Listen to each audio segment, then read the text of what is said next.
Hello and welcome to another episode of the UCLA Bruins Insider Podcast. As always, I'm your host, Connor Moreno, lead writer for UCLA Bruins on SI. And today we're going to talk about two sports. We have basketball and football going into the weekend with some pretty important games.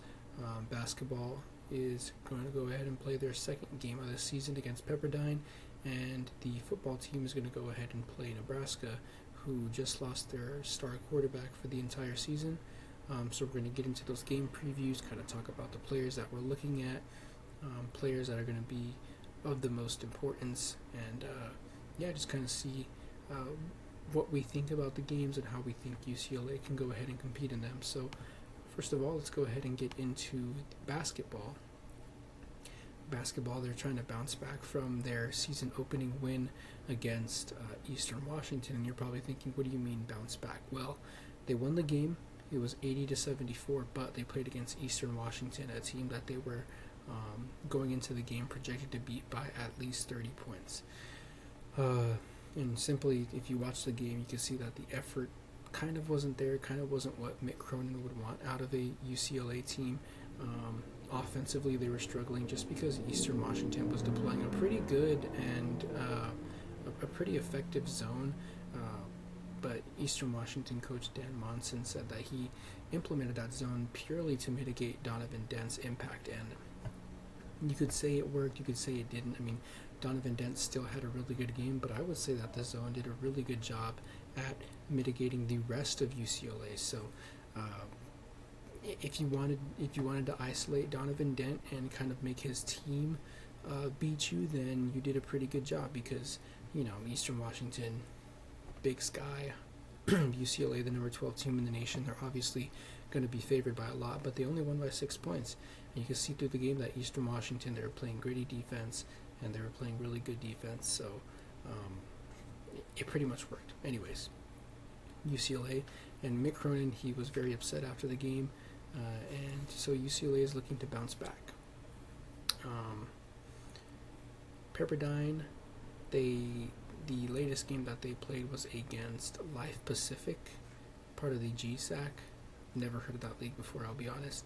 But you had Waves players like Aaron Clark. He had 14 points. Javon Cooley, 13 points. David Maker, 12 points off the bench. So Pepperdine, in their win, they barely beat Life Pacific 88-80. So speaking of narrowly defeating opponents that are lesser than you, they barely beat Life Pacific. And it took a team effort also. It's going to take another team effort if they want to be competitive with UCLA. So ahead of the game, let's go ahead and break down the three players that I'm watching. Definitely Donovan Dent. Despite UCLA's lackluster effort, Dent had an amazing game, 21 points, 4 rebounds, 9 assists, only 1 turnover. If you watch the game, you can see that he kind of just controlled the pace the entire time. He played nearly the entire game, and you're probably thinking, well, if UCLA struggled and he played the entire game, how did he, quote-unquote, control the pace? But just watch the game, watch the basketball game. He controlled the pace through and through. It was his game to control. And, he played amazing. So, and against these lesser teams, like Pepperdine, like Eastern Washington, these are teams that players like Donovan Dent are going to assume absolute control of the game on offense. Defensively, if you watched him, reports came out that he came to UCLA because Mick Cronin was challenging his defensive ability. He came to UCLA, and if you watch him on defense, he's competing. Obviously, if he plays against better scorers that try and isolate him, that try and put him on an island, they're going to go ahead and do a little bit better on him. But I think that in UCLA stretches, when they would run zone or when they would run man, Donovan Dent was competing, and that's pretty much all you could ask for out of your star player. The second player that I'm watching for UCLA basketball is Tyler Bilodeau. Veteran, he struggled in the first half of UCLA's season opener, I should say, but as soon as he got it going, you saw just how effective a scorer he is at the 4 position. He finished with 19 points, 8 of 16 from the field. He made 3 threes against, a zone. If a team like EWU is going to be playing a zone like that, then you're kind of relying on the players around Dent to hit their open shots, because Donovan Dent, really good point guard, he's going to find you out on the perimeter. He's going to break down the zone, and all you have to do is hit the shot. UCLA simply wasn't doing that. They weren't hitting their shots. But as soon as Tyler Bilodeau did, as soon as he started hitting his shots, UCLA's offense looked a lot more effective. And, it could be off-season rust. It could be, first game nerves. Who knows? I don't know. He's a veteran. Probably doesn't have any nerves. But as soon as Tyler Bilodeau shakes off this rust, as soon as all the players shake off the rust, UCLA's offense is going to look much more improved. And I wouldn't be surprised if Bilodeau and players like Eric Daly, Xavier Booker, they have a career year around Dent, because Dent just elevates players just like that.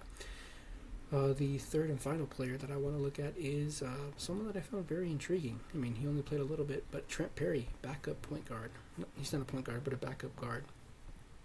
Sky Clark was kind of struggling against EWU. I think he finished 4 for 12 with 10 points. Kind of towards the end of the game, he was making some questionable decisions, but when Trent Perry came off the bench and he came in, he was completely solid. I think every single minute he was on the floor, he played really well. He had 11 points on 5 of 8 shooting, and in fact, his 11 points off the bench were all of UCLA's bench points. But what really stood out to me is during his shifts off the bench was kind of his poise when he was receiving the ball on offense. Whether he was catching and shooting it, whether he was catching and attacking the closeout and getting into a really nifty mid-range shot, he showed that he can be a pretty elite scorer off the bench. And, not just this next game, but looking forward onto the season, I wouldn't be surprised if Trent Perry becomes kind of a resurgence for this UCLA team that is looking to make waves this season. Trent Perry, I think he did really good. I was really impressed with the minutes he had off the bench. And that's all we have for the basketball side. Let's go ahead and go quickly into, we'll just talk a little bit about Nebraska and UCLA football, just because we're running out of time right here. But it's a big game for UCLA. Nebraska's hobbled. They lost Dylan Raiola for the season.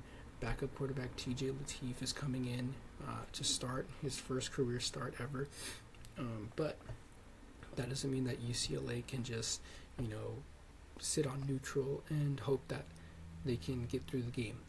Nebraska's offense still has Emmett Johnson, 1,000-yard rusher, probably the best running back that they've played all season. They have the weapons. The defense is really good. They cannot take a break against Nebraska. It's very unlikely. I've been talking about it the last few weeks. I think it's still very unlikely, probably more unlikely now than it ever was. But UCLA is 2 losses from losing bowl game eligibility. And their schedule ahead is kind of just pretty daunting. I'm going to say that it's going to be impossible. They have to lose 1 game out of Nebraska, number 1 Ohio State, number 23 Washington, and number 19 USC. I think that their best path would be beating Nebraska, Washington, and maybe USC. Imagine that final game, USC, UCLA, where the Bruins are fighting for bowl eligibility. That would be pretty cool, but I think it's unlikely. If you start the season 0-4, it's probably going to be most unlikely that you make it to a bowl game. But we've seen what type of team UCLA has become and what type of ceiling they have. They've just been faltering during these last few weeks of the season. So we'll see what happens. I think tomorrow's episode we'll go ahead and talk about a preview of the game more at length. So yeah, thank you for watching. Thank you for listening to the UCLA Bruins Insider Podcast. We'll see you tomorrow.